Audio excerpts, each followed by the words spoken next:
Sant Llorenç és un poble petit del llevant de Mallorca d'uns 8.000 habitants.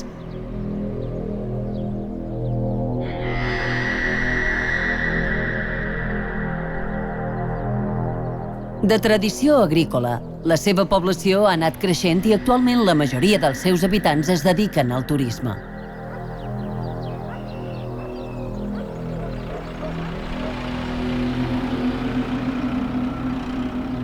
Andreu Pasqual tenia 67 anys i era dels pocs que encara es dedicava a la pagesia a la seva finca d'Esravellar.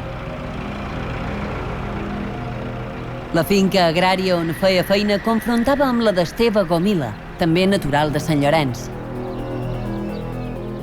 Un calorós 22 de juliol de l'any 2002, n'Esteve Gomila es va estranyar de veure que el tractor de la finca veïnada duia una bona estona en funcionament, però aturat i sense conductor. S'hi acostà i descobrí que el seu veïnat Andreu estava estès en terra, immòbil i malferit. Pareixia com si n'Andreu hagués caigut i el tractor li hagués passat per damunt. N'Esteve va córrer a cercar ajuda i va avisar un altre veïnat de la zona perquè li donés un cop de mà.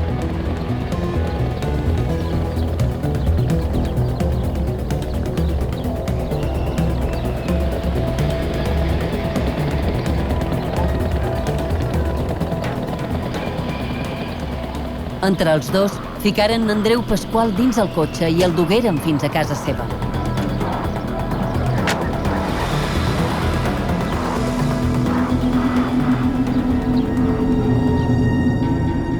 N'Esteve Gomila va explicar a la família què havia passat. Quan arribà el metge i el jutge de pau, certificaren la seva mort. La causa, un infart de miocardi.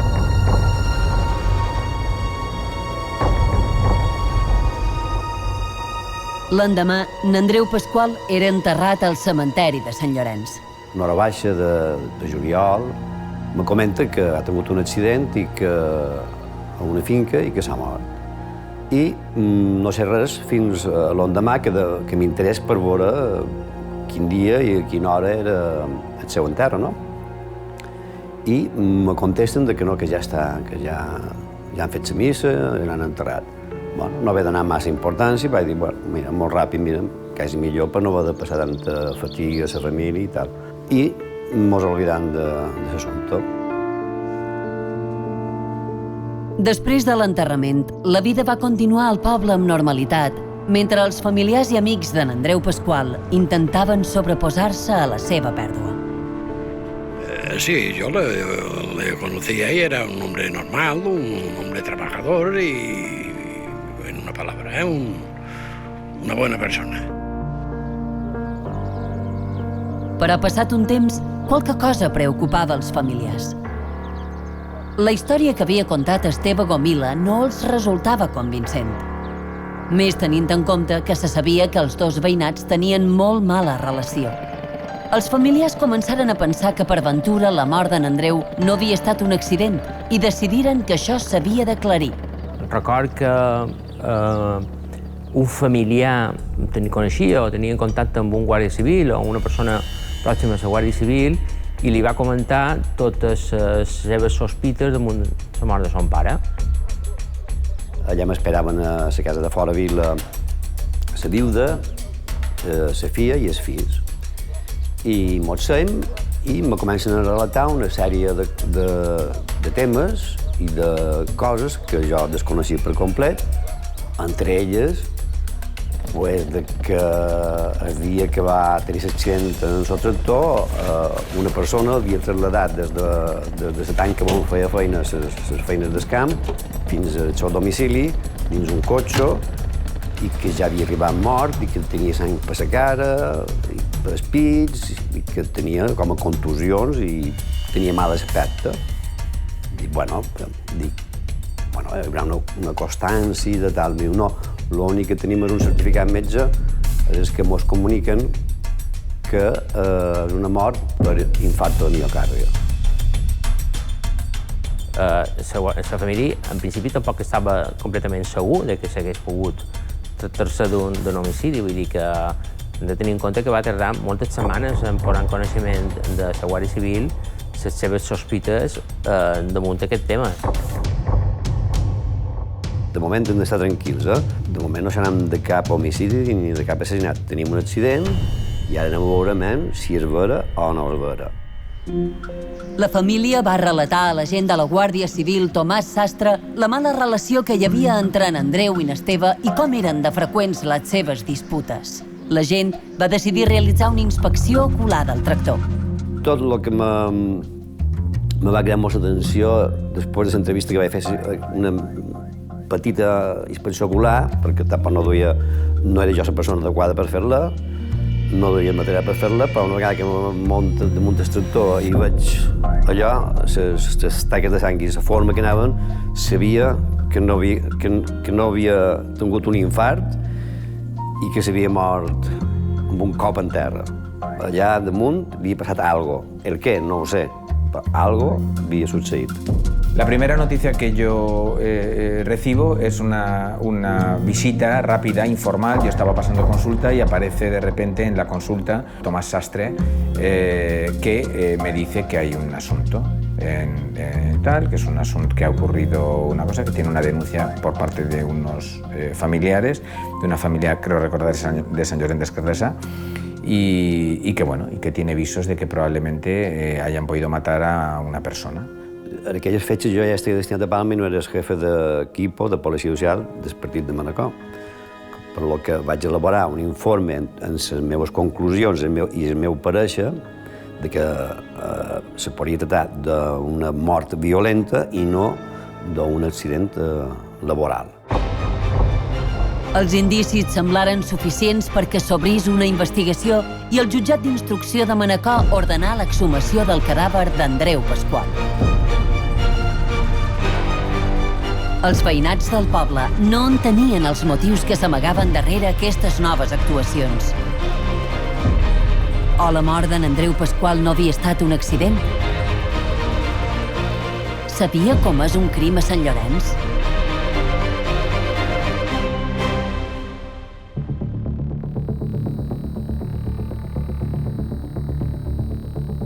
El estado él aparece cuando nosotros le vemos en una caja, evidentemente en la caja en la que fue inhumado, hacemos la exhumación y después lo estudiamos perfectamente vestido, evidentemente amortajado, como es propio de una muerte natural de este tipo, y entonces en el estudio lo que empezamos a ver es que existen una serie de lesiones traumáticas muy importantes.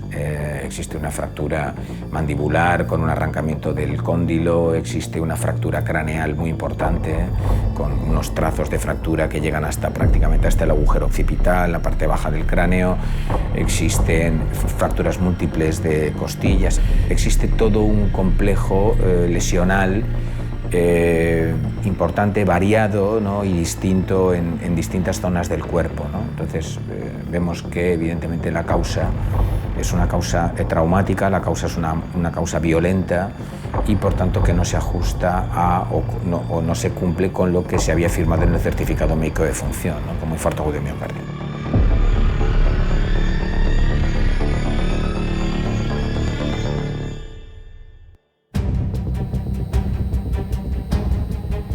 Els resultats de l'autòpsia confirmaren que en Andreu Pasqual havia mort de manera violenta.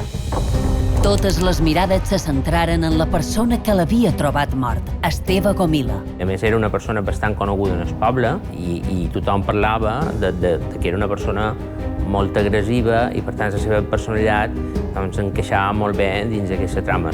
El mal caràcter d'en Esteve Gomila era conegut per molta gent de Sant Llorenç. Tothom sabia que havia tingut molt de problemes amb el seu veïnat, en Andreu. Tenien dues finges ferrades i prou. No hubo harapos. Pues han salido los comentarios y decían que no se llevaban muy bien. Però com era realment Esteve Gomila? Era capaç de cometre un crim? Esteve era una persona amb molt mala fama dins del poble, era una persona que en qualsevol moment va tenir problemes també amb la beguda, qualsevol motiu justificava que començés una brega i la veritat és que no tenia molt bona fama dins dels pobles. Poco dialogante, poco negociadora, una persona conflictiva que intentaba siempre imponer su opinión y tener la razón siempre que había algún tipo de discusión. y que normalmente cuando se le llevaba la contraria pues solía reaccionar de forma agresiva e incluso violenta. La versión más natural es que se discutieron y se pelearon y murió.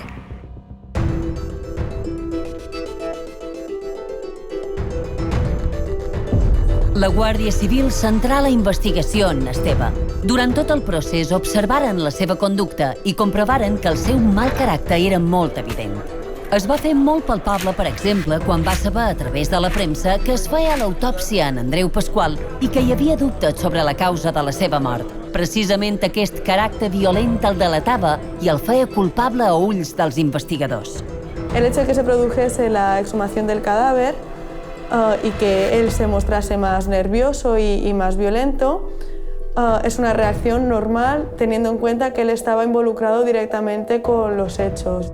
Cuando se realiza una investigación, este tipo de seguimientos se suele hacer porque es una muestra clara de culpabilidad. En el momento en el que una persona se siente investigada y se va dando cuenta de que poco a poco se va deshilachando, digamos, la historia, pues claro, se va poniendo nervioso y va mostrando su propia culpabilidad.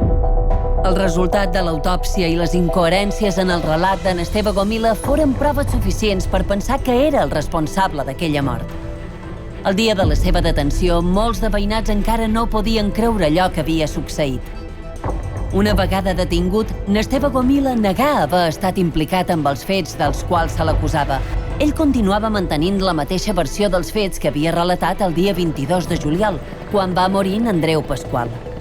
N'Esteve va tornar a explicar que va veure el tractor aturat i que quan s'hi va acostar va trobar en Andreu estès en terra, que havia pensat que segurament li havia passat el tractor per damunt i això li havia causat la mort.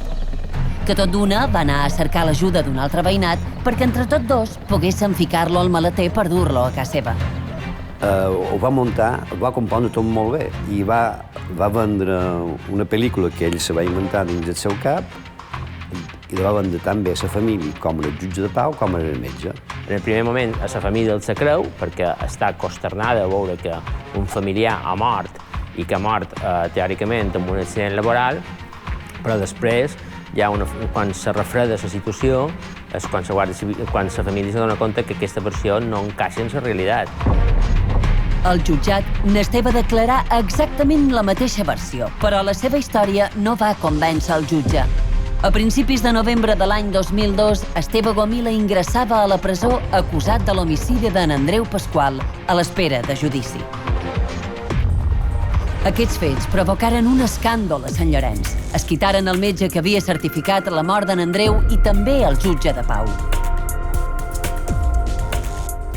Los familiares aportaron el certificado de defunción, certificado médico oficial, y visto que no había observaciones especiales, sino que causa de la muerte, infarto agudo de miocardio. Si hay observaciones especiales, tiene un carácter, pero tratándose de un infarto agudo de miocardio, por nuestra parte, pues no. El jutge de pau va ser interrogat, el metge va quedar tot d'una en llibertat, va estar durant uns mesos imputat. Finalment se va demostrar que potser sí hagués pogut cometre una imprudència, però que no estava compinxat en el detingut. Mentre en Esteve era a la presó esperant el judici, la Guàrdia Civil continuava cercant proves per aclarir què havia passat realment i poder desmuntar la coartada de l'acusat. Realitzaren estudis del tractor i en els terrenys per veure si havia estat possible que el tractor li hagués passat per damunt, tal com havia explicat n'Esteve. Localitzaren una barra de ferro d'uns 4 centímetres d'amplada que podia ser l'arma homicida.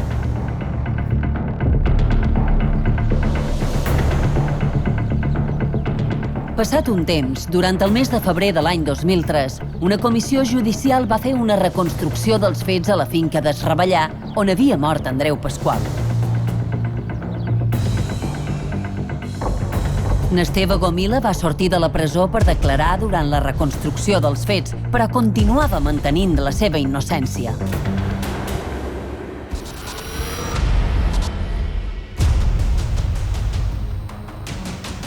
a vegades com una actitud d'un típic psicòpata. Ningún tipo de remordimiento. En este caso la defensa lo que alegaba era que se habían producido como consecuencia del atropello de un tractor.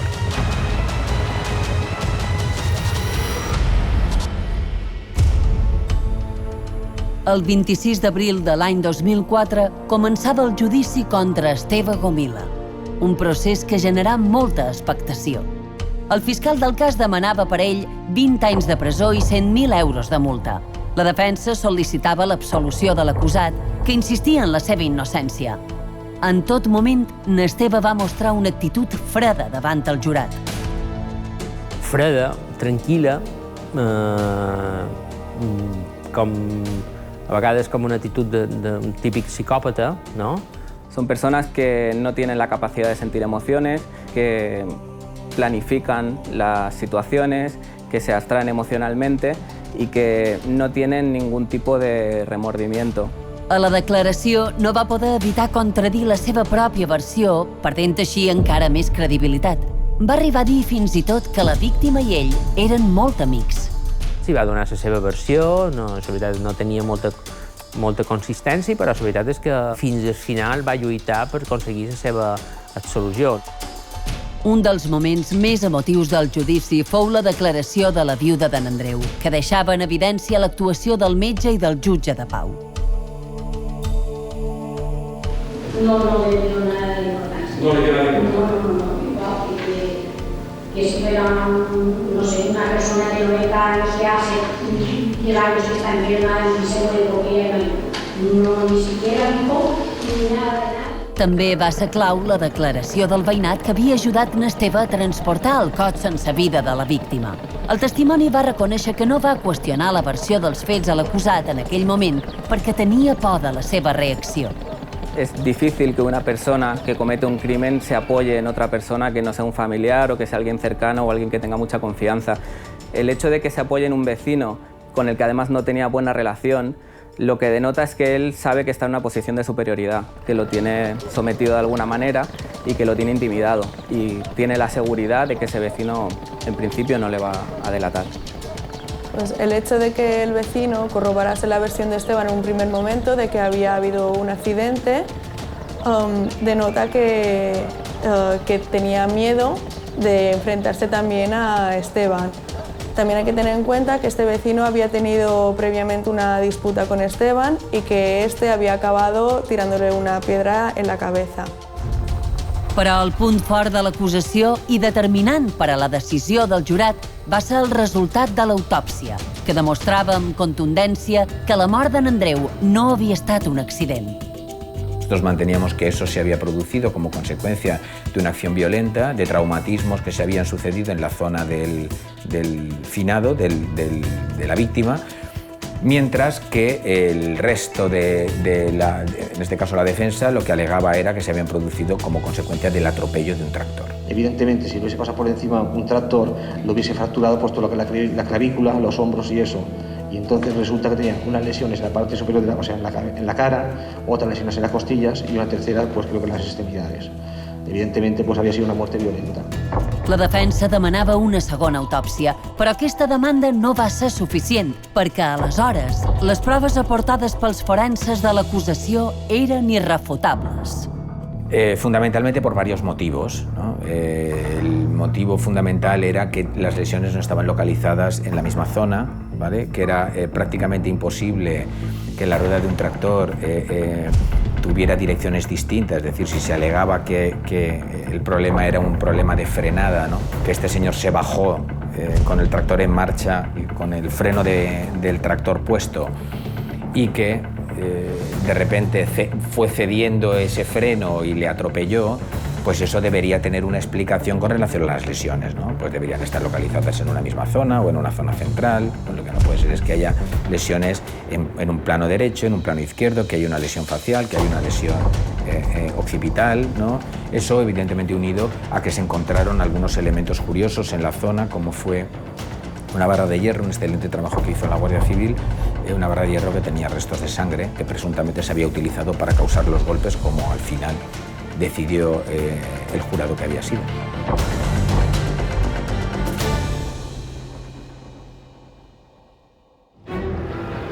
Totes les proves que es recolliren durant el judici varen permetre fer una reconstrucció dels fets que intentava esbrinar què havia passat aquell fatídic 22 de juliol de l'any 2002. N'Andreu manava el seu tractor.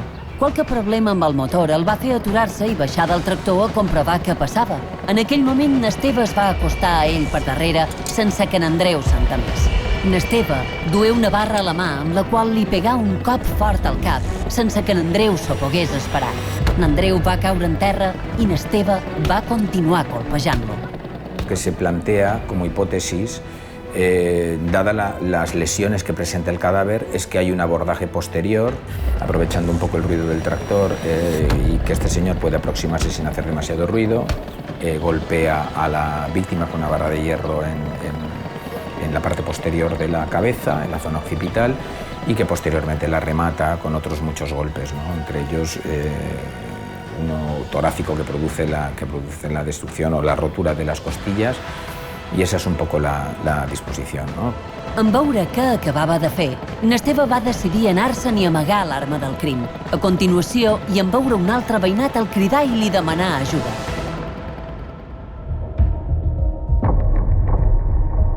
Finalitzat el judici, el jurat va dictar sentència.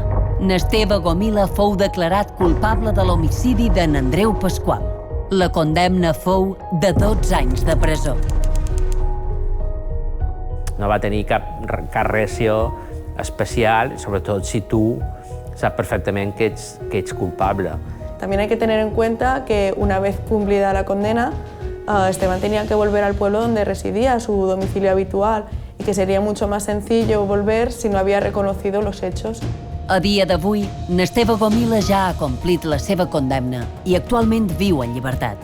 Yo creo que a toda persona que ya ha cumplido una condena hay que darle un poco el voto de confianza. Debemos confiar en que a lo mejor pues, todo ese tiempo de reflexión y el tratamiento que ha recibido en prisión pues, le puede haber servido para reintegrarse a la sociedad y dejar de ser conflictivo. El crim de Sant Llorenç va alterar la tranquil·la vida dels seus habitants. Per sort, el pas del temps i el dia a dia els han ajudat a oblidar aquell terrible fet.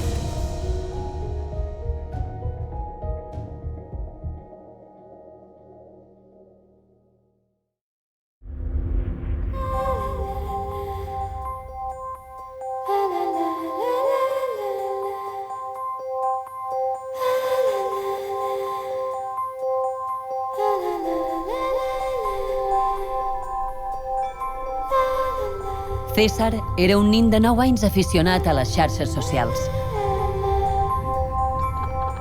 Especialment les relacionades amb els seus dibuixos preferits, Naruto, dels quals era seguidor a través de Facebook. César havia fet la primera comunió i la seva mare, contenta, ho havia comunicat als seus padrins, que vivien a Galícia. Aparentment, César vivia feliç a Maó, però només aparentment.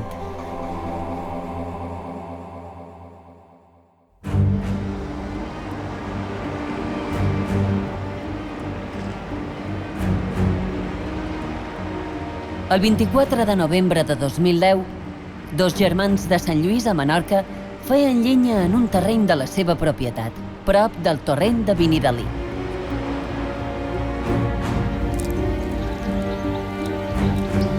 De sobte, trobaren una maleta estranya a la Garriga. Per casualitats de la vida, doncs mira, vaig decidir anar a veure un pas a veure si estava obert o tancat. Després de molts anys de no passar-hi, doncs vaig decidir que volia anar a veure. I quan vaig davallar, efectivament, el pas encara hi era i me vaig trobar la maleta. Des de la carretera hi ha una espècie de precipici i no es veu el fons. Tindria sentit que qualcú que es volgués desempallegar d'alguna cosa ho tirés des d'allà dalt i ella no va pensar que hi passarà ningú. És aparentment un bon lloc per anar a amagar alguna cosa o tirar alguna cosa. I quan m'hi vaig atracar, la vaig obrir. Clar, lògicament me vaig assustar i va ser quan vaig cridar al meu germà perquè vingués a veure allò que havia trobat. Els dos germans es dirigiren directament a la Guàrdia Civil per explicar-los la troballa. Els agents els acompanyaren al lloc i examinaren l'escena. Allà ells van comprovar el contingut de la maleta. Quan van entendre que allò era algú greu, ja ens van dir que nosaltres no podíem anar i que ells ja se'n feien càrrec de tot. La primera informació que m'arriba és a través del cap de policia, del comissari de policia de la comissaria del Cuerpo Nacional de Policia de Maó, que me diu que han trobat una maleta amb ossos, però que no veuen clar que siguin ossos d'animal. I pràcticament en el mateix dia me diuen que no, que creuen que són ossos d'un fiet petit o d'una persona que s'ha trobat dins d'una maleta, unes persones que anaven passejant. A més dels ossos que pareixien ser d'un infant, també trobaren dins la maleta roba, estampetes, joguetes, còmics i un estoig escolar que podien pertànyer a la víctima. La pregunta que tothom es feia era de qui podien ser els ossos que hi havia dins la maleta. La troballa era tot un enigma. Porque era una maleta que alguien parecía que había colocado allí, no estaba enterrada, en un sitio muy apartado. De hecho, las personas que le habían encontrado, que eran propietarios de esa parcela, nos comentaban que hacía muchos años que no pasaban por allí. O sea, y no había nada, que si no se sabía quién era esa persona, no se sabía nada.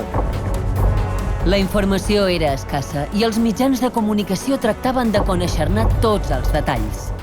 La notícia salta a finals de l'any 2010 en què surt la notícia en el diari que han trobat una maleta amb restes humanes dintre, amb ossos. Tota la tensió es multiplica quan tots els mitjans de Menorca, de Balears i també a nivell nacional la notícia acaba tenint un ampli ressò. La notícia ha transcendit l'àmbit insular a través dels mitjans de comunicació. El succés surt avui a l'espai principal de la portada dels dos diaris de l'illa, el Menorca i l'Última Hora. L'edició mallorquina d'aquest darrer també l'ha destacat en portada, igual que ha fet l'edició balear del Mundo. Altres diaris també se n'han fet ressò, com ara el Diari de Balears o el Diari de Mallorca.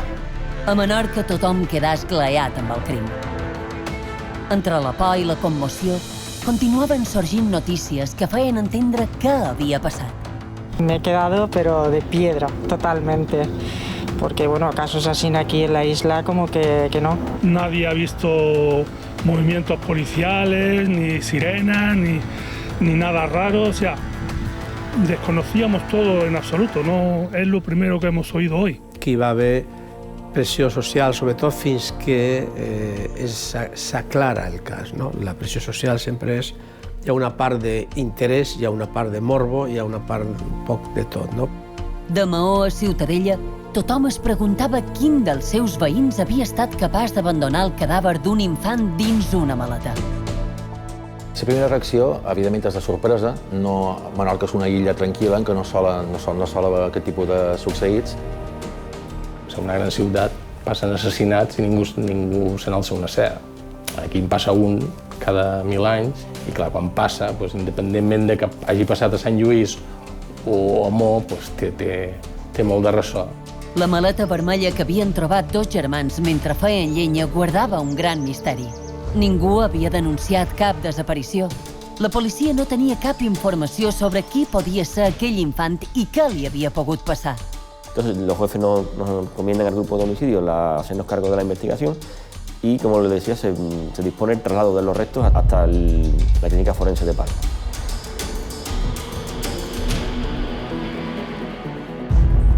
Bien, cuando se abrió la maleta, descubrimos que había un cuerpo de una persona, que los forenses rápidamente determinaron que se trataba de un varón, de un niño de corta edad, y una gran cantidad de efectos personales. Había ropa, había unos còmics de manga, de Naruto. Els còmics aportaren les primeres informacions.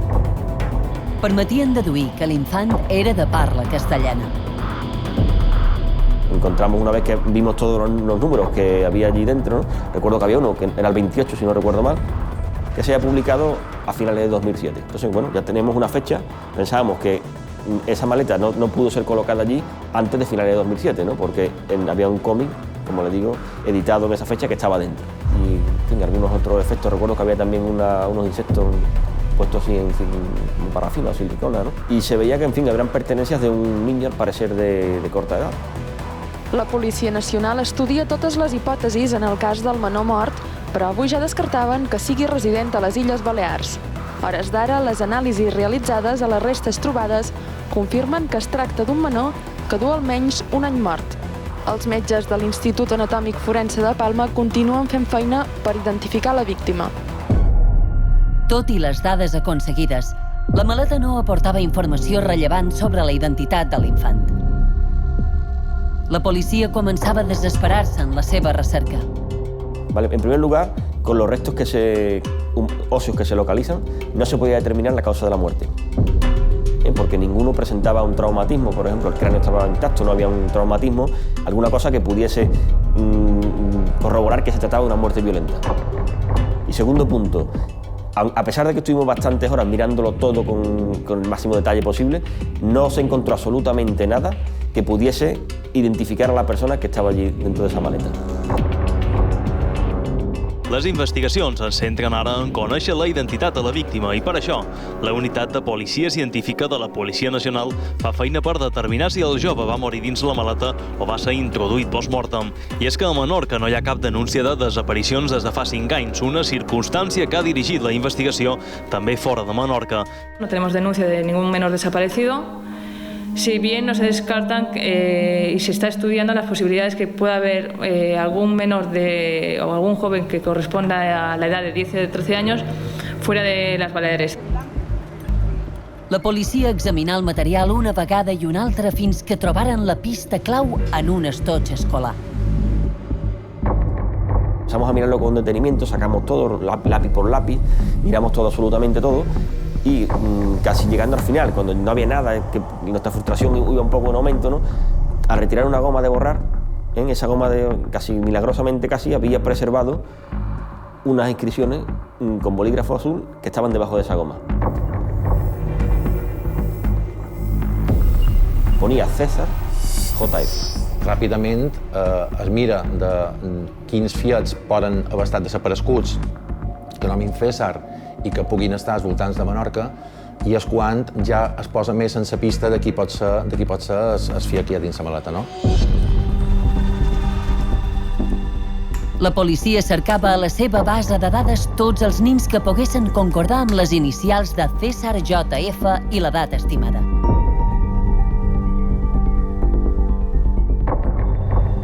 Y localizamos a uno que se daba la casualidad de que no había renovado el DNI desde 2006 y su DNI le constaba que residía en Galicia, en una localidad de Coruña, en Noia, ¿no? Rápidamente nos descubrimos que esta persona, en el colegio en el que él estaba matriculado, ¿no? se había pedido el traslado de expediente, ¿no? Precisamente en el curso escolar 2007-2008. Y descubrimos que su madre, la madre de este niño, que comparte sus apellidos, porque era madre soltera, ¿no? Reside en Mahón. Hacemos comprobaciones, observamos que el niño no ha asistido nunca a clase allí, o sea que ahí teníamos un traslado de expediente contrastado de Galicia, pero no teníamos que se hubiese llegado a matricular en Menorca. Teníamos también una madre viviendo allí, pero ese niño nunca había ido tampoco al médico. La policia sospità que el nin que havien trobat dins la maleta era César Juanatell. La seva mare, Mónica Juanatell, era una gallega que residia a Maó des de l'any 2008. Hacemos una última comprobación que fue muy importante. Recuerdo que la hice yo mismo y hablé con el abuelo del niño. Sin darle tampoco mucha información, para que no se preocupase, ¿no? Le preguntamos por su nieto. Y entonces le digo, ¿cómo está su nieto? Y dice, bueno, mi nieto está en Menorca, vive allí con su madre, está bien. No tenemos relación, pero está bien. Entonces, bueno, prácticamente fue lo que culminó que era él, ¿no? La Policia Nacional telefonà a Mónica Juanatell per demanar-li on era el seu fill. Ella afirmà que César vivia a Galícia amb els seus padrins. Aquesta versió es contradeia amb el que havia dit el padrí a la policia. Hay una serie de actuaciones que prácticamente te estaban diciendo que esa mujer tenía algo que ver con la desaparición de ese niño, ¿no? El 27 de novembre de 2010, la policia es dirigia al domicili de Mónica Juanatell, situat al carrer de Sant Llorenç de Maó. Cuando vamos a su puerta, ¿no? Se le llama, oye, Mónica, buenas tardes. Mira, somos de la policía de Palma. ¿Dónde está su hijo, César? Entonces ella, recuerdo que prácticamente se quedó así como de piedra y empezó así con los ojos a mirar para atrás y estaba detrás como buscando a su pareja, ¿no? Para que no se enterase. Se aparta un poco y dice, no, mi hijo está en Galicia con mis abuelos. Vale, pues se le detiene, ¿no? Tot indicava que Mónica Juanatell estava implicada en la desaparició del seu fill. La policia traslladà la sospitosa a les seves dependències per a interrogar-la.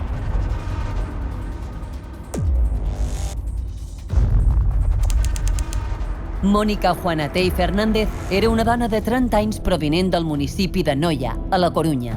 Era filla de María José Fernández i Víctor Juanatell. Havia arribat a Maó l'any 2008 per a començar una relació amb una parella que havia conegut per internet.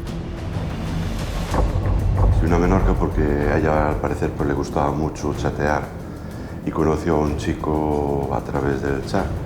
Era un guardia jurado andaluz que estaba precisamente ejerciendo en Mahón y a partir de ahí pues decidió dejarlo todo y marcharse, pese a que estaba a punto de casarse. Abans d'instal·lar-se a Menorca, Mónica vivia a Galícia amb Alberto, la seva anterior parella. Alberto no era el pare biològic del seu fill, César. Este chico le quería mucho a César, al niño, lo quería como su propio hijo. Mónica Juanatell feia una vida normal al seu poble. En Noia estuvo trabajando en un supermercado como cajera y después estuvo contratada por la Brigada de Protección Civil del Ayuntamiento, haciendo trabajos de limpieza, limpiezas medioambientales, como desbroces. Una de les seves grans aficions eren les xarxes socials, on tenia una gran activitat. Quan la Mónica va venir a Menorca, el seu fill César va quedar vivint a Noia amb els seus padrins. La informació que ve de Mónica Juanatell arriba sempre a partir del primer moment en què és detinguda i que comencen a transcendir a través de les xarxes socials pàgines i blogs on ella intervenia directament, on ella hi mantenia una activitat. Aquestes pàgines i blogs tot d'una són explotades per la premsa, per els mitjans. Descobrim un poc la seva trajectòria, la seva vida i el que està fent, i aquestes pàgines arriba un moment en què la policia bloqueja l'accés públic perquè forma part de la investigació. Quan va arribar a Maó, Mónica començà a viure al carrer de l'Amazònia número 38. Poc després, es traslladà al domicili de la seva parella al carrer de Sant Llorenç. Va tenir diferents feines i en el moment de la detenció treballava en una empresa de neteja.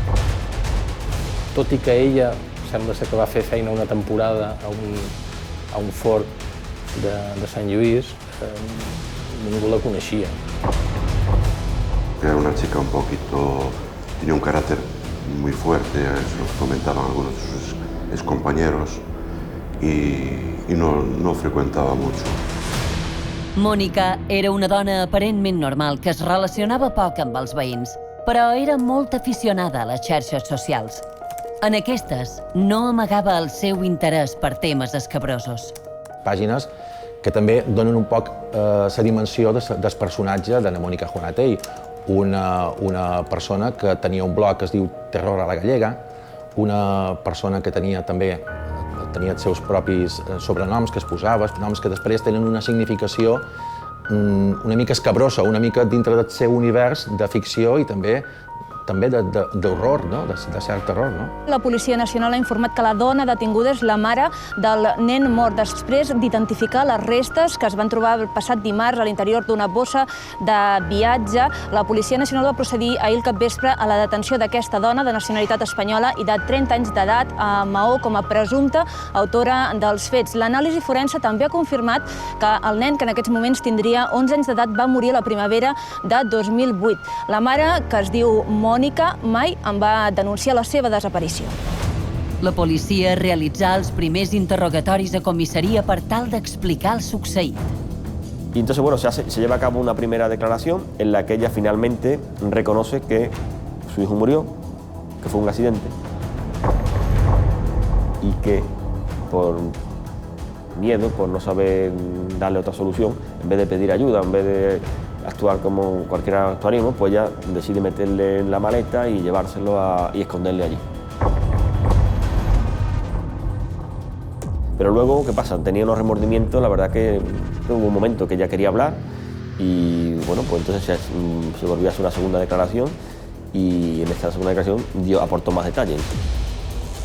Es de rumba, declarant que sí, que la mort ella i la policia en tot l'expedient el posen en mans del jutge que determina què s'ha de fer. Com que el jutge, que és l'autoritat competent, determina que ha d'anar a presó i aquí en aquell moment no hi havia presó, ha de passar a un dipòsit municipal que només hi ha a Maó i a Ciutadella, en aquest cas passa al dipòsit de Maó fins que pugui ser traslladada per la Guàrdia Civil, que és la responsable de traslladar-la a la presó de Palma. Un equip d'IV3 ha captat en exclusiva el moment en què Mònica Juanatell sortia de la seu de la policia local de Maó per ser traslladada a l'aeroport. El seu destí, la presó de Palma, on estarà interna fins que se celebri el judici. Se li imputa un delicte d'homicidi dolós pel que li podrien caure 25 anys de presó. I després, posteriorment, un dels guàrdies civils, per altres circumstàncies que coneixia, me va comentar que havia estat en tot moment una persona molt freda en el trasllat i quan havia arribat allà i demés. Llegó a través de las agencias, pero bueno, el primer medio que dijo que se trataba de una chica noyesa fue el Correo Gallego. Y bueno, a partir de ahí, bueno, ya os podéis imaginar, empezó a llegar medios de toda España, de televisión, aquello de televisiones, platós, bueno, aquello conmocionó al pueblo, claro. Els pares de Mònica Juanatell s'havien fet càrrec de César quan la seva filla va partir cap a Maó. En acabar el curs escolar, enviaren l'infant amb la seva mare. Ya le envían el niño a ella, es decir, nosotros ya no podemos hacernos cargo del cuidado y entonces te lo enviamos. Aquí es donde empieza el verdadero problema para Juanatell. Mònica Juanatell havia amagat a la seva parella actual que tenia un fill. Per no haver de confessar la veritat, decidí crear una mentida sobre la verdadera identitat de César. Porque se desmonta todo el entramado que había organizado alrededor de esta nueva relación. Era una nueva relación en la cual yo no tengo hijos, es decir, soy una mujer sin cargas, ¿no? Dia 1 de juliol de 2008, César Juanatell arribà a Maó. La seva mare enganà la seva parella dient-li que era el seu nebot i que només es quedaria 10 dies de vacances. Mònica exigia al seu fill que li digués tia i no mare. En ese momento ya se encuentra con un niño al que le dice tienes que llamarme tía. Ya empezamos con la primera mentira y la primera desvinculación. Es decir, cuando tú le estás diciendo a tu hijo llámame tío, es decir, le estás diciendo no quiero que me llames papá o no quiero que me llames mamá. Con lo cual eso ya es muy significativo. Cuando se le da información por parte de la policía de lo que ha ocurrido, de por qué está detenida su pareja, su novia, ¿no? Entonces sí que recuerda él que en una ocasión vio como Mónica propinaba un bofetón a su hijo César porque él le había dicho mamá. Y entonces le golpeaba y le dijo, no soy tu madre, soy tu tía. Dia 10 de juliol, suposadament, César havia de tornar a Galícia perquè havia acabat les vacances. Mònica Juanatell havia esgotat el termini per a mantenir la seva mentida. Però el nin no podia tornar amb els seus padrins i la mare havia de trobar una solució. Aprofitant que la seva parella era a fer feina, assassinar el seu fill i l'amagar dins una maleta que abandonà a un torrent de Vinidalí.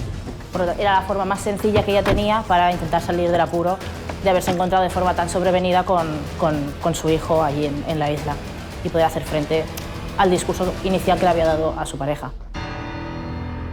En tornar a casa seva, afirmà a la seva parella que el nin havia tornat a la Corunya i tingué la sang freda de seguir amb la seva vida amb normalitat. Ningú no sospità res. Com podia ser que César desaparegués durant 2 anys sense que ningú ho denunciés? Els veïns del carrer de Sant Llorenç quedaren espantats en saber que una de les seves veïnes havia comès un assassinat brutal. Que estiguem en un carrer tan tranquil i que vegis que de la noche a la mañana te diguin que hi ha un fill mort i que l'han l'han assassinat, és un cop tremendo, no? És que ella era una senyora, una persona que no saludava ni deia bon dia. És que jo no la vaig veure. És que m'ho semblava com impossible perquè tothom deia que era una bellíssima persona, que era una dona que no es feia ningú pràcticament, ni amb els vestits de davant, ni de dalt, ni de baix. És que tothom va quedar sorprès. És la veritat, però veu que era una persona, una mala persona, segons van dir després. Aquella dona que dies abans passejava el seu ca com si res, havia estat capaç de posar fi a la vida del seu propi fill. ¿Usted había introducido previamente el cadáver de su hijo desnudo en esa maleta? Es bastante difícil de entender. Para ella no es nada complicado mentir. ¿Y si no lo hubiéramos podido identificar? Evidentemente, si no hay nadie más, si hay pruebas...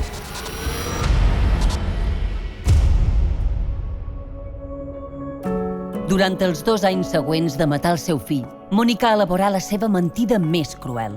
Per a amagar la desaparició, creà una vida fictícia on feia veure que en César continuava amb la seva rutina. Da informaciones del niño. O sea, cuando la gente le pregunta cómo está César, no se limita a decir está bien. No, para hacerlo más creíble, no, mira, pues ahora justo va a ser la comunión. Ella, de alguna forma, intenta que sea creíble que realment su hijo vive. La parricida no volia que res capgiràs la seva actual vida a Menorca. Deia als avis de Galícia que estava malalt o que estava amb uns altres, perquè els avis sembla que s'interessaven, i quan ells volien que hi fos, que negués allà, posava algun tipus de pegues, no ho sé. Mònica Juanatell no va tenir límits i suplantar la identitat del seu fill César a les xarxes socials. Es va fer seguidora dels còmics que li agradaven i es comunicava amb els seus amics utilitzant el seu nom. Tot feia pensar que César seguia amb la seva vida sense que ningú pogués sospitar res. Agafa la identitat d'Esfiat i dona a entendre a la gent que tots els canals amb els quals estava connectat amb el món Esfiat segueixen vius. De fet, sa mare té un perfil molt addicte a les xarxes, en els xats, i entra constantment en els xats i, curiosament, entra a xats de còmics i d'aficions que compartia amb el seu fill. Cada individuo expone una gran cantidad de información a las redes sociales, de la manera que podemos conocer las amistades, los gustos, las aficiones, el entorno de esa persona. Por lo tanto, se hace muy fácil recrear una parte de la vida de esa persona o hacernos una idea de cómo esa persona funciona. Mònica Juanatell havia fet de la mentida la seva forma de vida. Para esta señora, para la señora Juanatell, la mentira es una forma de relacionarse con el mundo y es una forma de obtener cosas que de otra manera tal vez le costaría obtener. Por eso mismo, para ella no es nada complicado mentir ni organizar una mentira. Sí que vemos que Mònica Juanatell tiene ciertos rasgos que sí que se pueden atribuir a una personalidad psicopática, pero tampoco podemos afirmar que ella sea así. Algunos de estos rasgos que encontramos en ella son la mentira compulsiva, que lo hace desde mucho tiempo antes de haber acabado con la vida del niño, una irresponsabilidad, una insensibilidad, una falta de remordimiento y una falta de empatía. Estamos hablando de un tipo de personalidad que no establece vínculos tan fuertes. Por lo tanto, la muerte era una necesidad para sus necesidades. En ese momento, y además me parece que ella lo comenta en su blog en algunos momentos, sobre todo esas cartas que escribe alguna amiga, el niño era un inconveniente. En aquest altre bloc, el que ha tingut accés El Correo Galego, abans que el jutge el bloquegés, Mònica, amb el nick de Muc i l'excarceladora Terror a la Gallega, escrivia el 30 de juliol de 2008, quan el nen ja era mort, frases com aquesta on explica que l'infant està bé i que aprèn català per integrar-se millor. Juanatell va crear una mentida des del primer moment en què César arribà a Maó. El matí del 10 de juliol de 2008 es va desfer del seu fill, l'única càrrega que li impedia seguir amb la seva nova vida a l'illa. Su pareja creo que hacía jornadas de 12 horas. Entonces él igual entraba a las 8 de la mañana hasta las 8 de la tarde. Entonces ya contó con un margen ahí de 12 horas que le fue suficiente para poder llevar a cabo el acto, ocultarlo todo y volver a casa con apariencia de normalidad. Estava tot planejat. Va dur el seu fill a l'antiga casa que encara tenia llogada al carrer de l'Amazònia número 38. Una vegada allá, preparà el bany para César. Ella, desde el inicio, lo que parece buscar es la confianza del niño. Lo que intenta es coger, llevárselo al momento del baño, que suele ser un momento relajado, un momento tranquilo, y el niño no tiene por qué desconfiar de su propia madre. Entre les 8 i les 11 del matí, Mònica Juanatell posà fi a la vida del seu fill.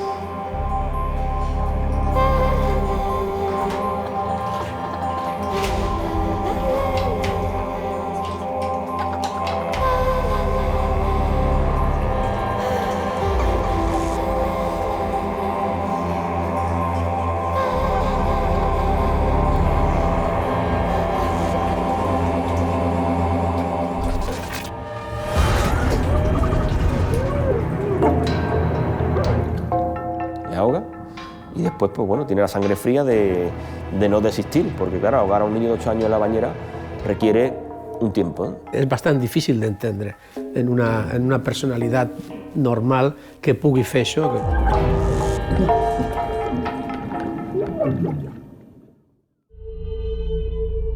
Després d'assassinar-lo, el ficà dins una maleta vermella amb les seves pertinences.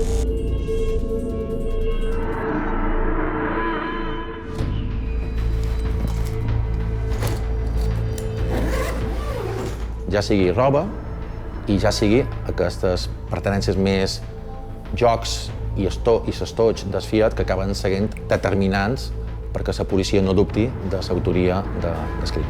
Mónica pujà la maleta al cotxe i es dirigí cap a Vinidalí. Pienso que fue la oportunidad. Oportunidad llamamos a lo que tienes a mano, y la manera de hacer desaparecer todo lo relacionado con el niño. Es decir, si el niño se marcha porque vuelve otra vez con sus padres, que son sus abuelos teóricamente, claro, se lleva la maleta, se lleva sus cosas y se marcha, es decir, desaparece todo lo de aquí. Entonces, la oportunidad hace que meta al niño dentro de la maleta y de la misma se libra de todo, ¿no?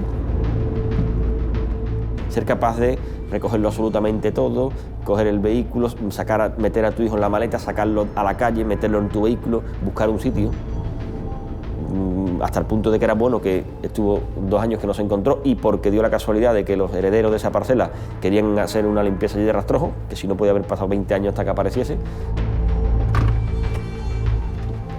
Juanatell es va desfer de la maleta tirant-la a un torrent. Nosotros, por poco, no hubiéramos tenido muchos problemas para identificarle, ¿eh? Y si no lo hubiéramos podido identificar, a ver qué pasa. Després de cometre el terrible crim, Mònica Juanatell va continuar amb la seva vida sense aixecar cap sospita. Yo desde el primer momento dije que no me acordaba de lo sucedido. Un moment d'alienació, vull dir que no era conscient dels seus actes. ¿Qué ocurrió ese día? ¿Me lo puede contar? Lo había reconocido. Nos fuimos para la casa, preparé el baño.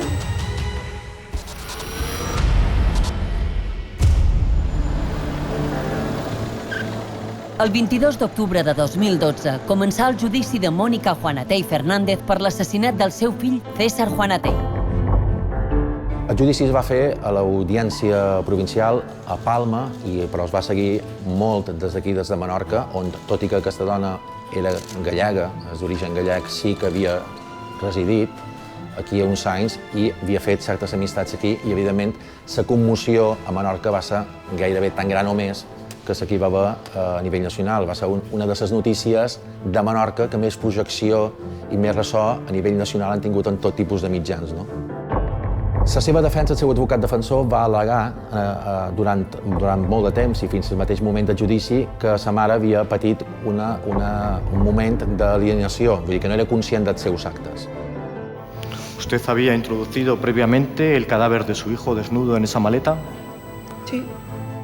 Però durant el judici va quedar clar, amb els metges forenses que van intervenir, amb els psicòlegs, que realment la dona era plenament conscient del que feia.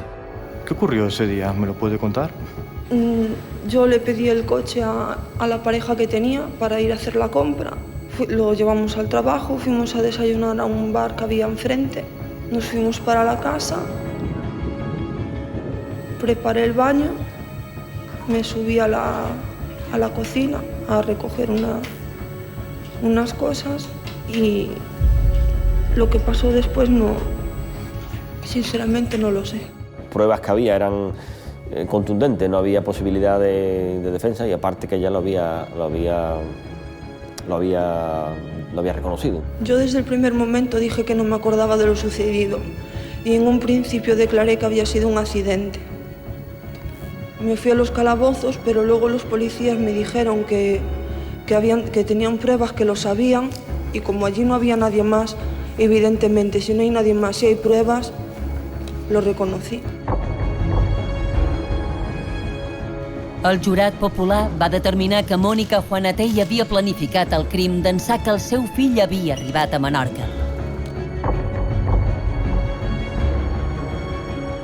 El 25 d'octubre de 2012 fou condemnada a 20 anys de presó per assassinat. Es una persona que llegó a creerse sus mentiras y hasta el punto de que cometió esta brutalidad de asesinato, ¿no?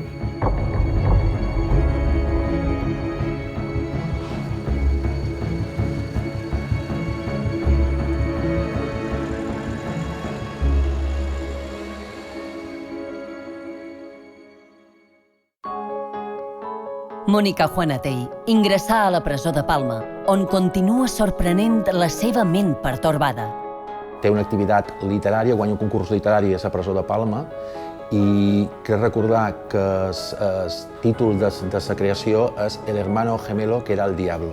O sigui, una persona que estigui en els seus cabals, una persona normal, difícilment imaginarà una obra literària amb aquest titular que tingui un trasfons sapiguent el que ha fet, no? Todo lo que supone lo oscuro es un atractivo por lo que supone de transgredir las normas, ¿no? Sobre todo estos comportamientos de tipo antisocial, por definición, incumplen las normas sociales, y una de ellas es no matarás. Durant 2 anys, César va quedar en l'oblit atrapat en una mentida. El niño fue una persona que prácticamente, bueno, no le voy a decir que no le quisiera a nadie, ¿no? Porque su abuela y sus abuelos le atendieron bien, ¿no? Pero bueno, era un poco que siempre estorbó un poco en tots lados. O sigui, són fets tan greus, tan difícilment assimilables per la condició humana. Com pot arribar una persona a fer això, no? Hi ha moments que tots perdem el nord, per dir d'alguna manera, però això no és perdre el nord, és perdre tots els punts cardinals. Això és perdre la raó, jo entenc. Amb només 9 anys, l'infant va perdre la vida a mans de la seva pròpia mare. Quan es va resoldre tot, nosaltres, els meus fills i la meva dona, vam anar a aquest lloc i vam, una mica per homenajar-lo o per sentir-nos bé també nosaltres amb aquella persona que havia sigut oblidada durant tant de temps, li vam fer vam ficar 4 pedres i li vam posar un ram de flors de plàstic i tal, perquè quedés constància de que qualcú s'havien recordat d'ell.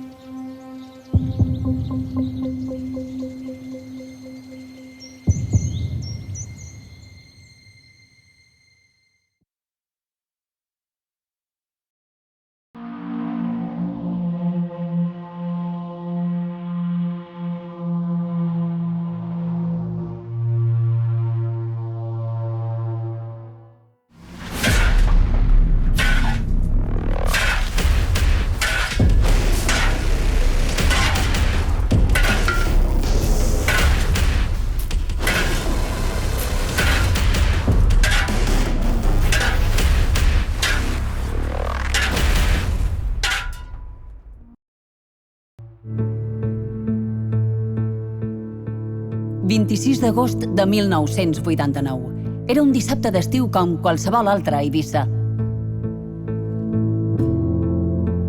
La major de les Pitiuses vivia al final de l'era hippie, un estil de vida que havia marcat l'illa durant la darrera dècada i que l'havia donada a conèixer arreu del món.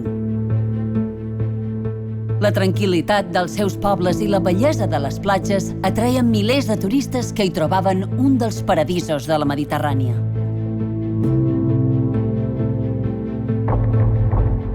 Però no gaire lluny de la bullícia de turistes i mercadets, a la vall de Benimussa, al terme municipal de Sant Josep, es produí una terrible troballa que trencà bruscament aquesta calma. Una cosa bestial, que no s'hi vivit mai a Eivissa, i a Balears tampoc. La Guàrdia Civil hi trobà els cadàvers de 4 membres de la mateixa família que havien estat violentament assassinats a la finca de Can Barda. Bé, un dissabte a la tarda del mes d'agost, aquests dies que informativament se suposen que són tranquils, ens arriba, a través de gent que treballava a altres departaments del diari, que alguna cosa grossa ha trobat la Guàrdia Civil de Sant Antoni. Una família alemana, home, dona i 2 nines de 6 i 4 anys enterrades en formigó. Bueno, és un cas d'una crudesa espeluznant. És horrorós, és un crim molt dur. La família Schmidt al complet havia estat torturada, assassinada i enterrada.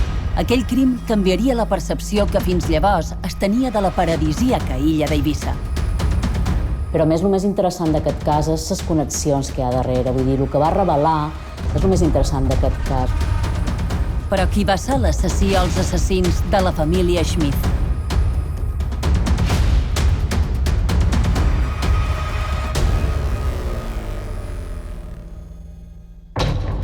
Richard Schmidt i Beate Werner eren un matrimoni alemany que residia a Eivissa des de 1979.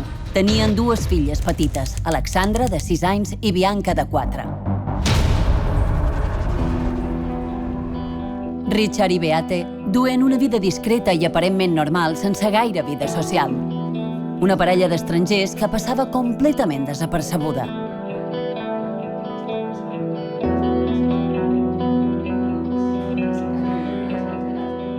Se sabia que vivien en una casa a la finca de Can Barda, a la vall de Benimussa, i que s'hi estaven construint un habitatge annex.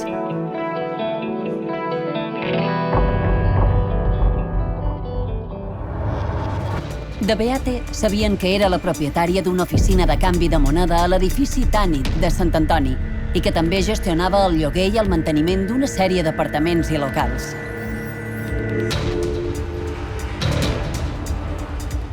Pareix que era una dona que ja va tenir males experiències amb els homes en el passat.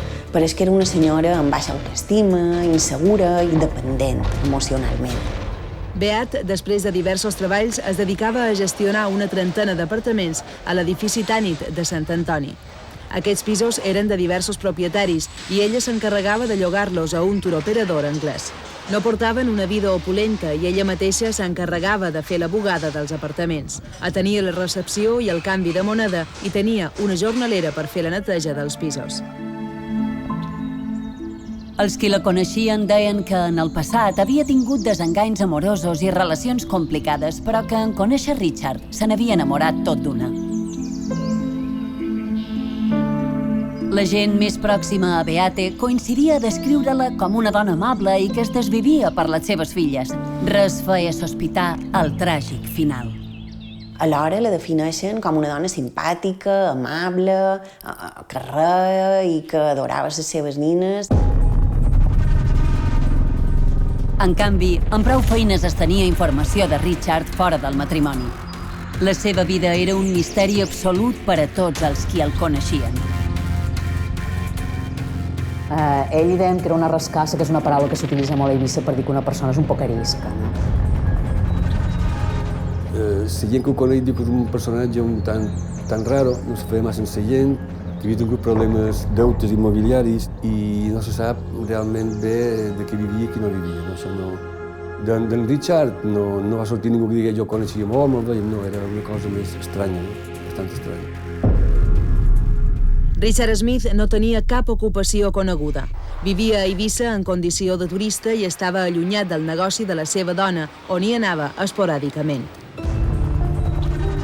El que sí sorprenia era la diferència entre el suposat poder econòmic de la família i el valor de les seves propietats, entre les quals s'incloïa la finca de Can Partit, a Buscastell, Sant Mateu i la casa que s'estaven construint. La construcció de Can Barda estava a nom de Beat, al costat de la casa on residien. La reforma d'aquesta edificació, valorada en uns 200 milions de pessetes i amb més de 10 cambres de bany, va ser dirigida pels Smith Werner al voltant de 1985. Hi treballaven també empleats nord-africans i tant el transport com els materials solien pagar-se al comptat i en factures en blanc. Ningú sabia ben bé com era el dia a dia de Richard Schmidt a Eivissa, ni quina era la seva feina. A més, encara que feia 10 anys que vivia a l'illa, no era resident a Espanya.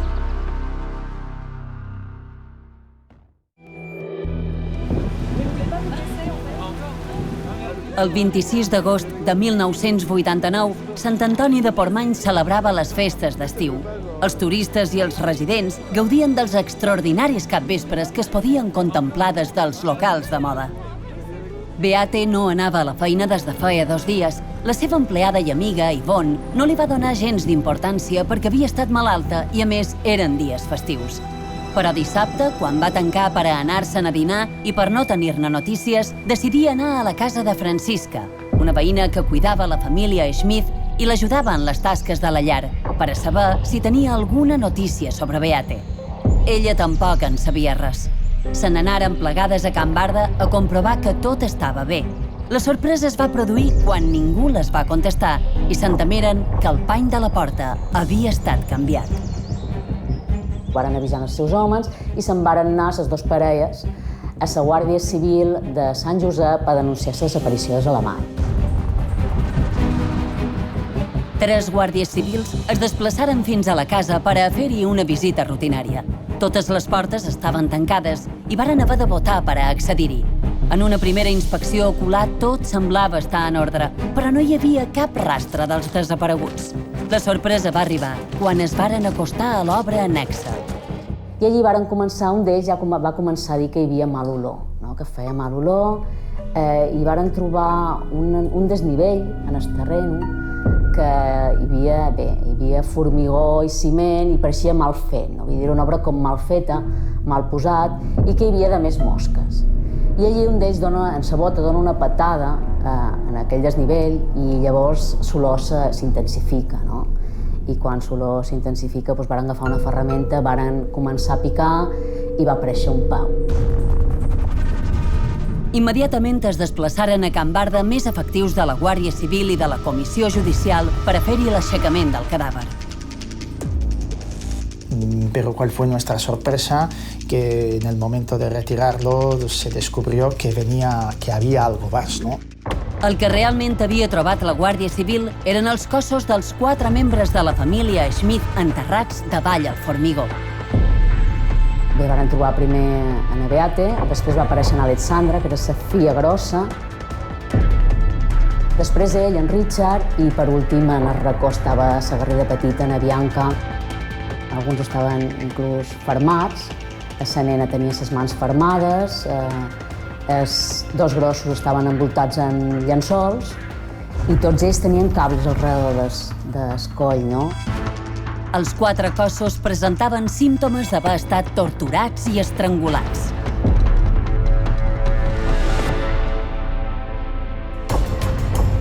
Després del macabre descobriment, els cossos de seguretat i la comissió judicial es desplaçaren a la residència familiar dels Schmidt, anexa al lloc on havien estat enterrats els cadàvers, per a intentar aconseguir alguna pista sobre l'assassí o els assassins. Yo sí recuerdo que cuando entramos en la vivienda, el clima, el ambiente, yo esto siempre lo recordaré, era cargante, era una sensación de que aquellas paredes que no podían hablar habían sido testigos de algo terrible. I a mi em va tocar la part de sortir a buscar el lloc dels fets, que no el sabíem. Finalment, seguint cotxes de bombers, vam localitzar la zona. La zona hi vam arribar que ja era de nit, encara s'hi estava treballant. Què em va frapar? Doncs em va frapar un silenci i una pudor de mort dolça.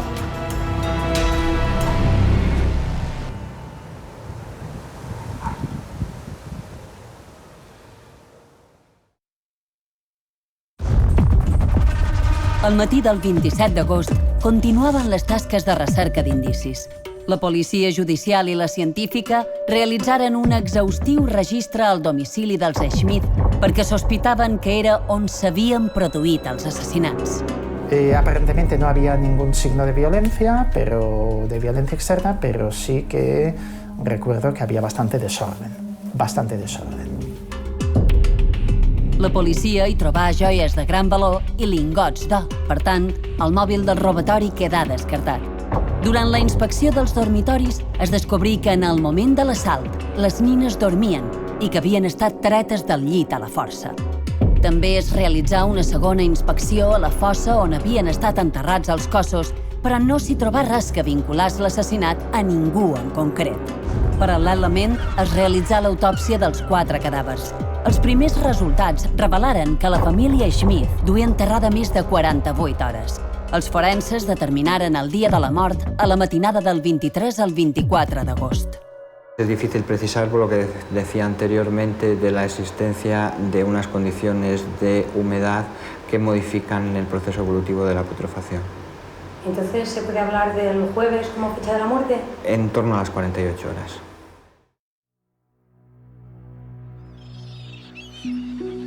L'assassinat de la família alemanya va consternar a Eivissa. Ningú podia creure que un fet d'aquestes característiques hi pogués passar. L'illa encara era un indret plàcid i idíl·lic, molt lluny de la Eivissa actual. O això semblava. El cas va ser molt impactant a la societat eivissenca, que evidentment era el crim més gros que hi havia hagut. N'hi havia hagut abans més, evidentment, però com aquest no n'hi havia hagut cap. Això va passar un dissabte a la tarda del mes d'agost, tot tranquil·litat. Era una Eivissa que encara no hi havia beach clubs, encara no hi havia aquestes coses. Era una Eivissa diferent, encara el post-hipisme encara formava part. Quan esclatà la notícia, es desplaçaren fins a Eivissa prop de 40 mitjans internacionals. Clar, es va muntar el que seria, perdoneu-me la distància, el que va passar ja amb altres crims populars com el de les nenes del Càcer i tal, un circ mediàtic, però especialment protagonitzat per la premsa alemanya. La tranquil·litat de l'illa es trencà de sobte i tothom es demanava qui havia pogut cometre un crim tan atroç.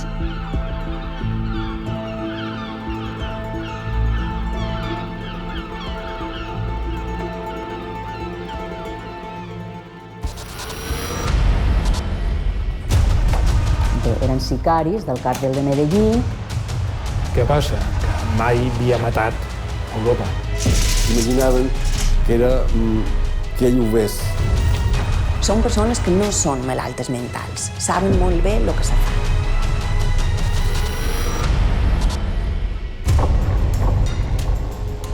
Bé, quan es troben els cossos, evidentment, qualsevol policia i guàrdia civil que es pressi, el primer que pensa quan troba unes morts així és en un cas relacionat amb la màfia, no penses en un crim passional, evidentment.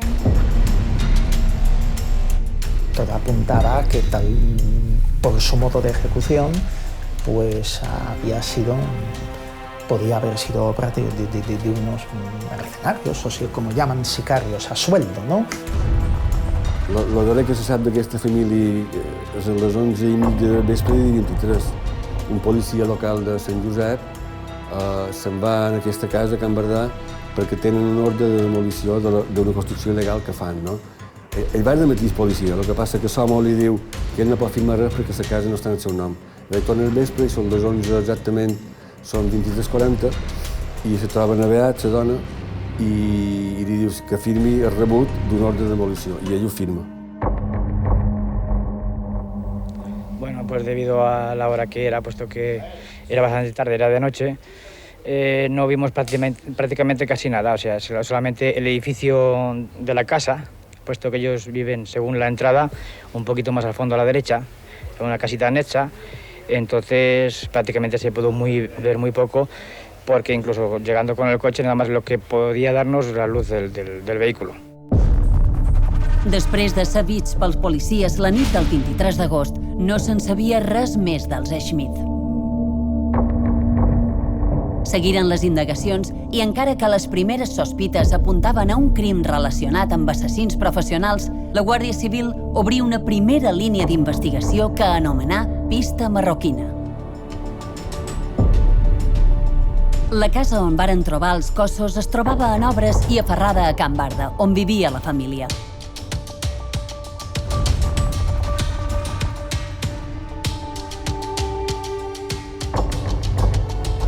La primera connexió va ser la pista marroquí.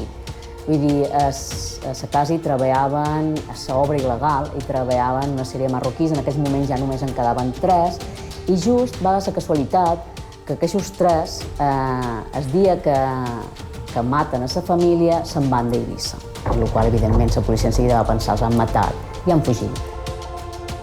Se'n van anar de Sant Antoni a Dénia amb un ferri Baleares, y se consideraba que era de una manera un tan precipitada. En efecto, se trata de una hipótesis que se está estudiando por el hecho lógico y no explicable de que desde que se nota la desaparición de la familia asesinada o que no dan señales de vida, concretamente el día 24 de agosto pasado, tampoco se han tenido noticias de que hubieran vuelto a aparecer estas personas en la finca Can Barda del San José, donde se estaba levantando una obra.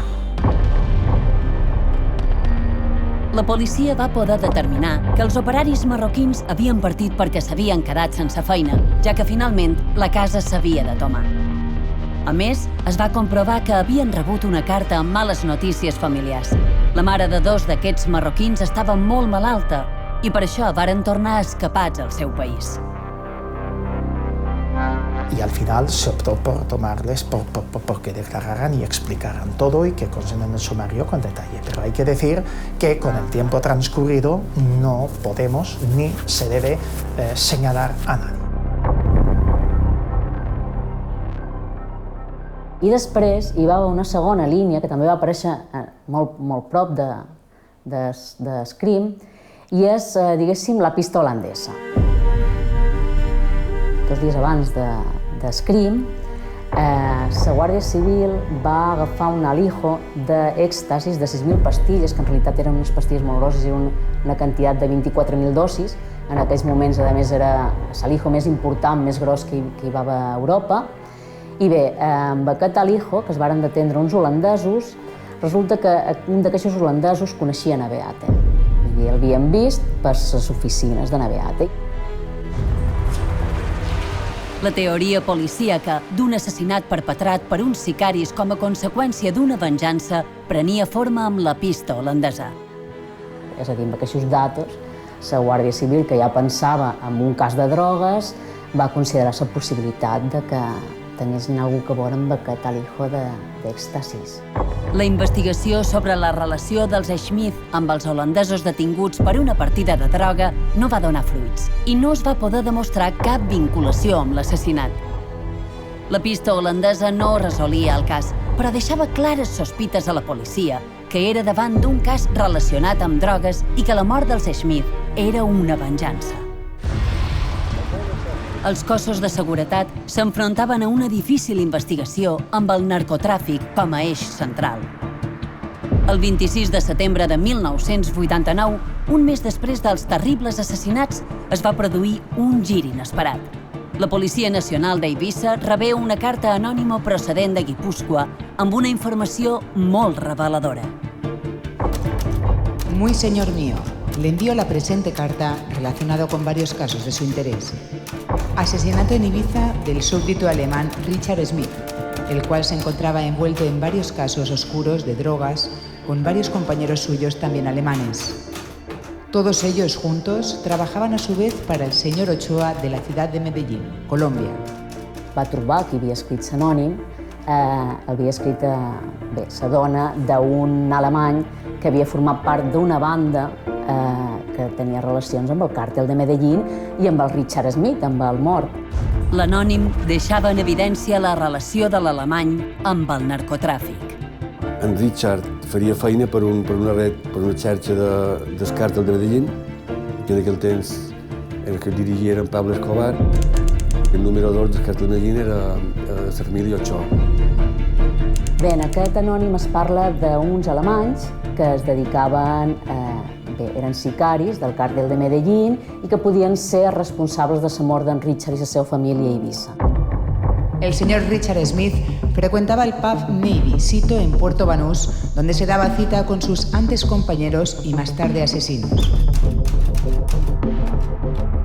El cojo, señor que se encuentra paralítico en una silla de ruedas debido a un atentado que tuvo en la ciudad de Bangkok. George, alias el boxeador, alemán, pequeño, delgado, ojos claros. El señor Bernd Sauter, alias el monstruo, con fecha de nacimiento del 18 de noviembre de 1952, muy conocido por la policía de Málaga. Bé, a partir d'aquest anònim, la policia i guàrdia civil que se n'encarregaven de la investigació van començar a tirar del fil, varen identificar, varen trobar que aquestes persones existien i els varen seguir a Marbella.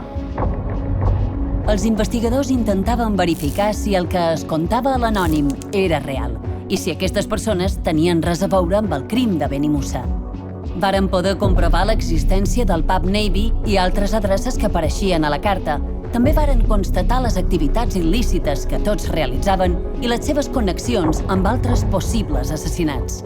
Els datos que es tenien realment apuntaven que eren ells perquè, a més, es sabien altres casos que ells havien intervenit i que, a més, també havien...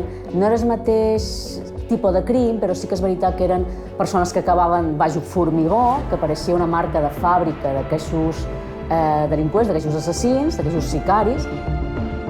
Les investigacions policíaques tancaven el cercle entorn dels sospitosos. També hi havia un retrato robot que es va fer a una ferreteria de Sant Antoni perquè, bé, els assassins varen comprar una cadena i un candado a una ferreteria per després tancar la reixa de Can Barda, del lloc dels crims, i la dona que els hi va vendre sí que va poder fer un retrato robot, i en aquest retrato robot era molt, molt similar a un dels sospitosos que van arribar a Marbella. Cada passa que daven darrere ells tenien més clar que ells devien ser.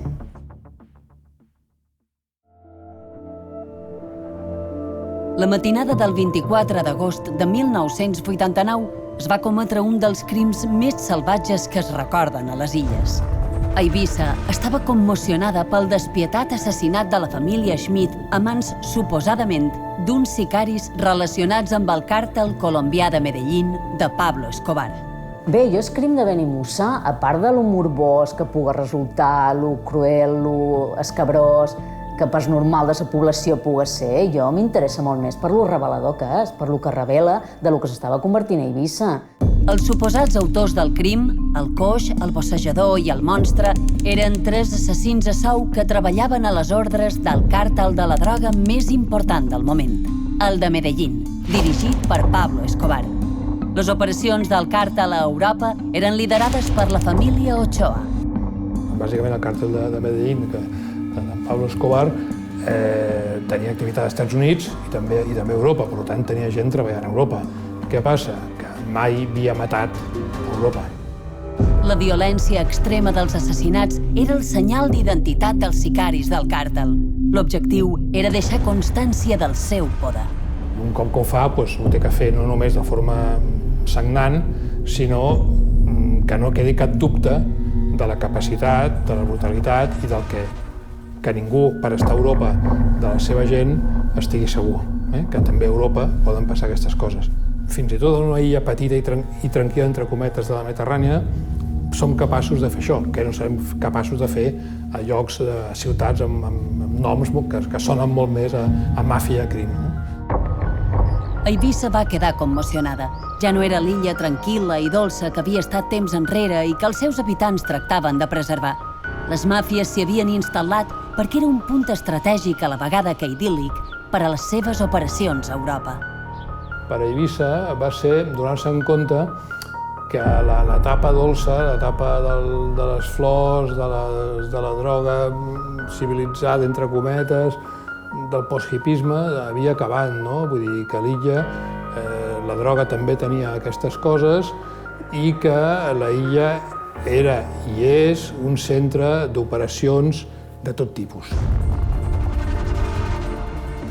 A Eivissa tenia tots els ingredients, i encara els té, vull dir, no vàrem aprendre res d'aquest crim, té tots els ingredients perquè les màfies hi vulguin treballar. No només per aquest tipus de turisme que té, que fa que hi vulguin introduir les seues drogues, si parlant de drogues, sinó també perquè hi ha falta de control sobre l'especulació immobiliària. És un bon lloc per blanquejar sous. Ho segueix sent tant a Eivissa com a resta de Balears.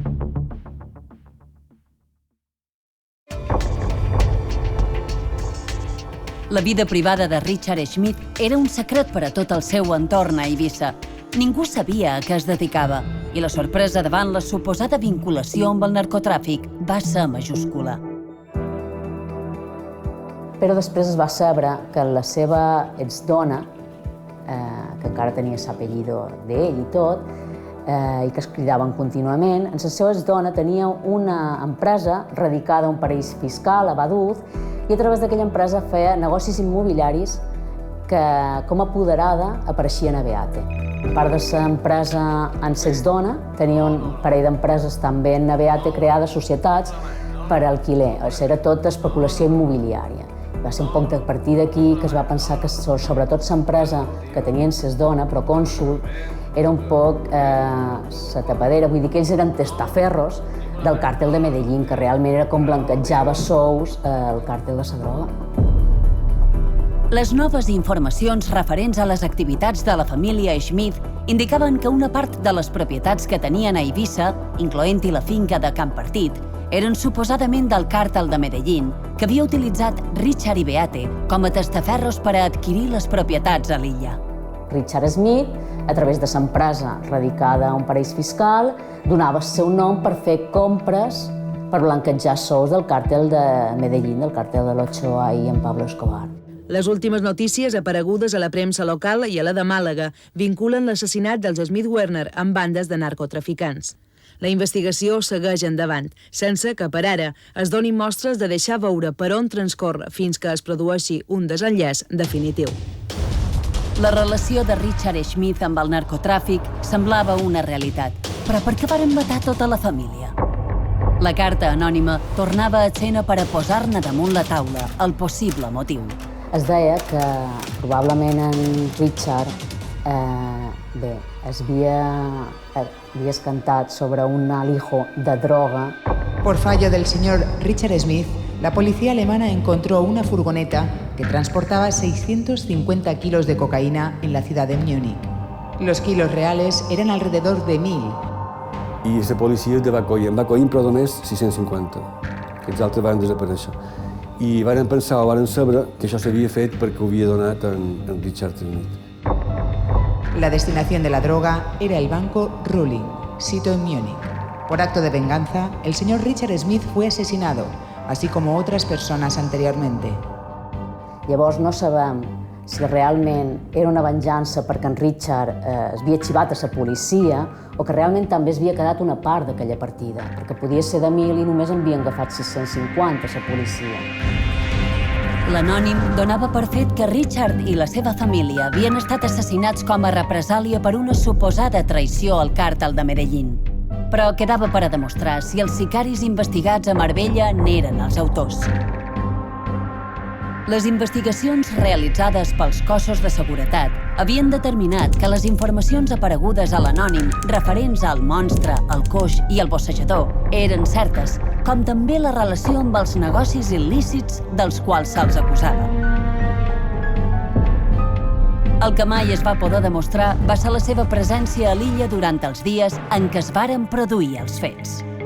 Fins i tot es va comprovar que el sicari amb el sobrenom del monstre, que tenia una aparença molt semblant a la del retrat robot, utilitzava múltiples identitats, però cap coincidia amb cap passatger que hagués entrat a l'illa on hagués sortit per aire o mà.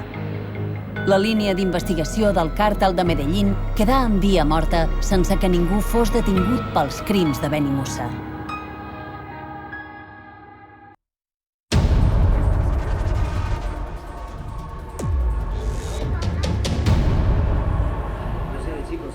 Les hipòtesis referents a què havia pogut succeir la nit del 23 al 24 d'agost de 1989 a la finca de Can Barda, a Eivissa, establiren que mataren tots els membres de la família a l'interior de l'habitatge. De matinada, els assassins varen irrompre a la finca.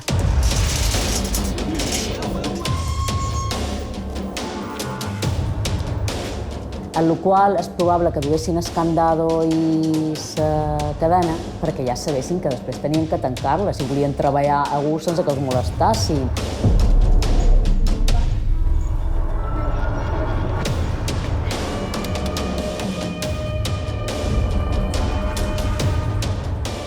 La manca de senyals de lluita indicava que, en principi, Richard els obria la porta.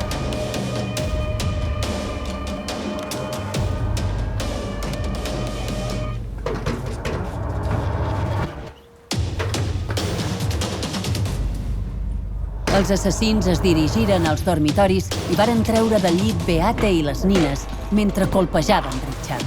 També es suposa que en l'habitació de les Garrigues hi va haver cert forcejeo per treure'ls del llit. Hi havia cert... Bé, no es veu que la casa fos gaire capgirada, però sí que es va que cert desordre. Hi ha alguna que indica que els varen treure del llit, per almenys, a la Beate i a les boixes. Després d'escorcollar la casa, varen torturar brutalment la família i, finalment, la mataren. Ell va morir perquè li havien pegat 2 cops en el crani amb la culata d'un revòlver i en el pit, que havia pat certa resistència i que la dona i les 2 nines van ser torturades d'una manera salvatge i s'imaginaven que era que ell ho vés. Les nines li van posar una espadadrap a la boca molt gran i quan els van trobar tenien els colls amb un fil d'alambre, desrotjava els colls i els anaven estirant a poc i els anaven asfixiant. Possible que torturassin a les Garrigues per fer-li dir on hi havia droga, on hi havia resta de la droga, bé, o també per venjança només. Era fent més mal en els progenitors, sobretot en el pare. El mal psicològic és terrorífic, és terrible, perquè l'impotència que devia sentir aquest pare i aquesta mare és inexplicable per nosaltres si no ens posàvem en la situació. Són persones que no són malaltes mentals, saben molt bé el que se fa, però són persones amb una carència d'empatia absoluta, són persones sense escrúpols i són persones que han perdut el valor per la vida. Un cop acabada la feina, els assassins varen traslladar els cossos a la casa annexa en obres i els varen enterrar al formigó. Estan parlant d'hipòtesi perquè és un cas sense resoldre, que tenim certes pautes, certes pistes, indicis que ens diuen que va ser així, però no deixen de ser hipòtesis. Els assassins fugiren i canviaren el pany de la porta de la finca.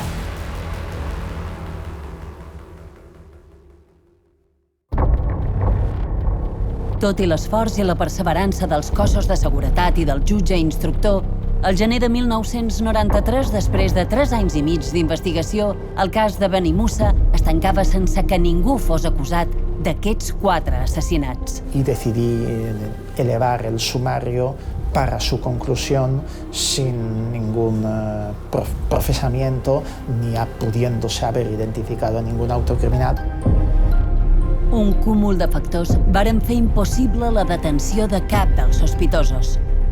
No se va aclarir perquè no, en principi no se va agafar, quan s'hauria d'agafar tampoc se sabia, i quan se va saber tampoc se van tenir mitjans. De hecho, tampoco estaba la Guardia Civil preparada ni había para tomar las muestras o para remitir a laboratorios de ADN como existe hoy. Però jo penso que va arribar un moment que quan els investigadors, tant els policials com els judicials, van tenir la certesa que estaven davant d'un crim, d'un càrtel, també van automàticament tenir la certesa que els culpables, els autors materials ni els intel·lectuals mai serien portats a la banqueta dels acusats, com de fet ha passat. Els assassins de Richard, Beate, Bianca i Alexandra mai varen pagar pel seu crim. Nunca hubo elementos para imputar el delito a alguien. La matinada d'un calorós 24 d'agost de 1989, la societat eivissenca va descobrir que l'illa s'havia convertit en un cau immillorable per a les màfies internacionals. 28 anys després, ja no queda res de Can Barda. La tranquil·litat ha tornat a la vall de Benimussa, encara que ningú ha oblidat el tràgic final de la família Schmidt.